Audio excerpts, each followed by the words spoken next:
the far end of town where the grickle grass grows, and the wind smells slow and sour when it blows, and no birds ever sing excepting old crows, is the street of the lifted Lorax. And deep in the grickle grass, some people say, if you look deep enough, you can still see today where the Lorax once stood just as long as it could before someone lifted the Lorax away. What was the Lorax, and why was it here, and why was it lifted and taken somewhere? From the far end of town where the grickle grass grows, the old Onceler still lives there. Ask him, he knows. You won't see the Onceler, don't knock on his door. He stays in his lurkum on top of his store. He lurks in his lurkum cold under the roof, where he makes his own clothes out of muffled moof.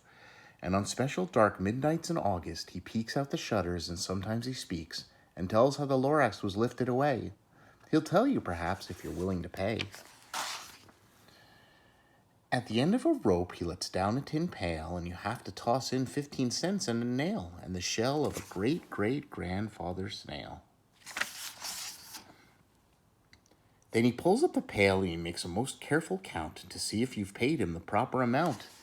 Then he hides what you paid him away in his snub, his secret strange hole in his groovyless glove. Then he grunts, I will call you by whisper, my phone, for the secrets I tell you are for your ears alone. Slurp, down slurps the whisper, my phone to your ear, and the old Onceler's whispers are not very clear, since they have to come down through a snurgly hose, and he sounds as if he had smallish bees up his nose. Now I'll tell you, he says, with his teeth sounding gray, how the Lorax got lifted and taken away. It started way back, such a long time back.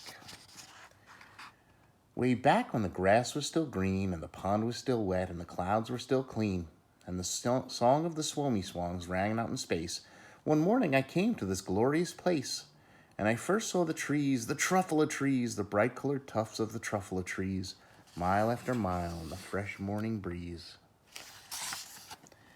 And under the trees I saw brown barbaloots frisking about in their barbaloot suits as they played in the shade and ate truffula fruits. From the ripulous pond came the comfortable sound of the humming fish humming while splashing around. But those trees, those truffula trees, all my life I'd been searching for trees such as these. The touch of their tufts was much softer than silk, and they had the sweet smell of fresh buttery milk. I felt a great leaping of joy in my heart, and I knew what I'd do. I unloaded my cart. And in no time at all, I had built a small shop. Then I chopped down a truffula tree with one chop. With great skillful skill and with great speedy speed, I took the soft tuft, and I knitted a thneed. The instant I'd finished, I heard a gazump. I looked, I saw something pop out of the stump of the tree I'd chopped down. It was sort of a man. Describe him, I don't know if I can. He was shortish and oldish and brownish and mossy, and he spoke with a voice that was sharpish and bossy. Mister, he said, through a sawdusty sneeze, I am the Lorax. I speak for the trees. I speak for the trees have no tongues, and I'm asking you, sir, at the top of my lungs.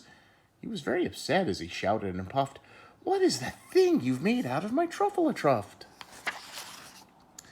Look, Lorax, I said, there's no cause for alarm. I chopped down just one tree. I'm doing no harm.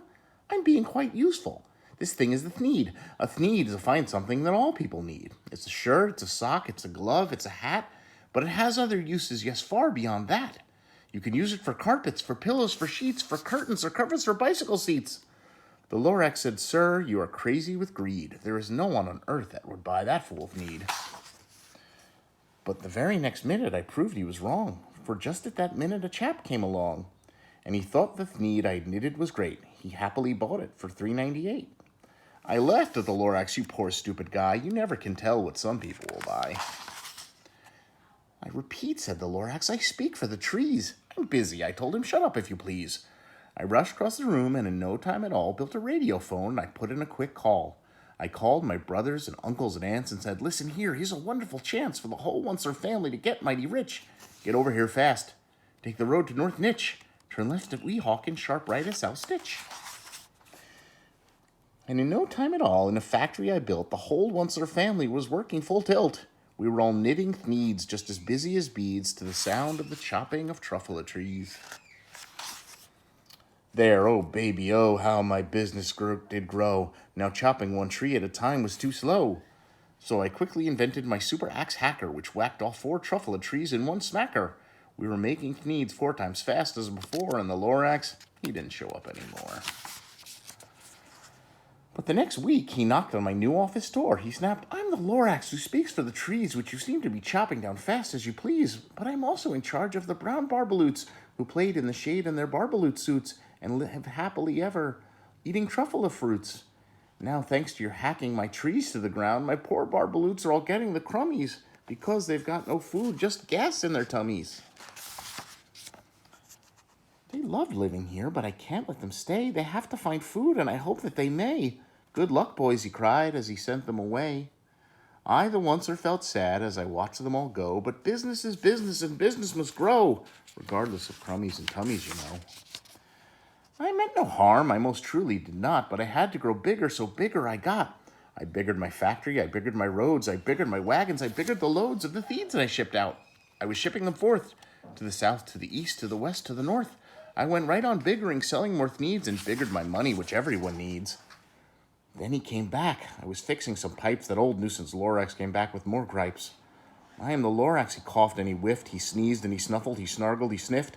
"Onceler," he cried through a cruffless croak. "Oncer, you're making such smogulous smoke. My poor swommy swans, why they can't sing a note. No one can sing who has smog in their throat." "And so," said the Lorax, "please pardon my cough. They cannot live here, so I'm sending them off." "Where will they go? I don't rightfully know. They may have to fly for a month or a year to escape from the smog you've smogged up around here." "What's more," snapped the Lorax, his dander was up, "you let me say a few words about Gluppily Glup. Your machinery chugs on day and night without stop, making Gluppily Glup also sloppily slop. And what do you do with this leftover goo? I'll show you, you dirty old onceler, you. You're glumping the pond where the hummingfish hummed. No one can hum for their gills are all gummed. So I'm sending them off while their future is dreary. They'll walk on their fins and get woefully weary in search of some water that isn't quite so dreary." Then I got mad. I got terribly mad. I yelled at the Lorax, "Now listen here, Dad. All that you do is yap and say bad, bad, bad. Well, I have my rights, and I'm telling you I intend to go on doing just what I do. And for your information, you Lorax, I'm figuring on biggering and biggering and biggering and biggering, turning more truffula trees into needs, which everyone needs."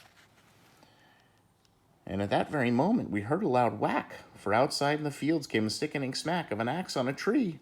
Then we heard the tree fall, the very last truffula tree of them all. No more trees, no more needs, no more work to be done, so in no time at all, my aunts, uncles, everyone, all waved me goodbye. They jumped into my cars and drove away under the smog-smuggled stars. Now all that was left neath the bad-smelling sky was my big empty factory, the Lorax and I. The Lorax said nothing, just gave me a glance. He gave me a very, very sad backward glance, and he lifted himself up by the seat of his pants. I'll never forget that grim look on his face when he hoisted himself up and took leave of this place through a hole in the smog without leaving a trace. And all the Lorax left here was this mess, was a smile full of rocks with one word, unless. Whatever that means, well, I just couldn't guess. That was long ago, but each day since that day, I sat here and worried away.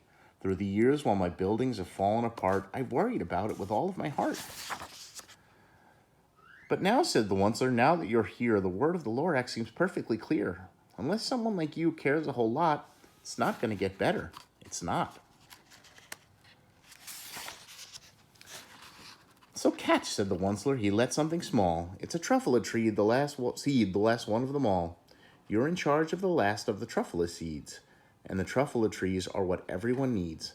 Plant a new truffula, treat it with care, give it clean water, and give it fresh air. Grow a forest, protect it from axes that hack. Then the Lorax and all of his friends may come back.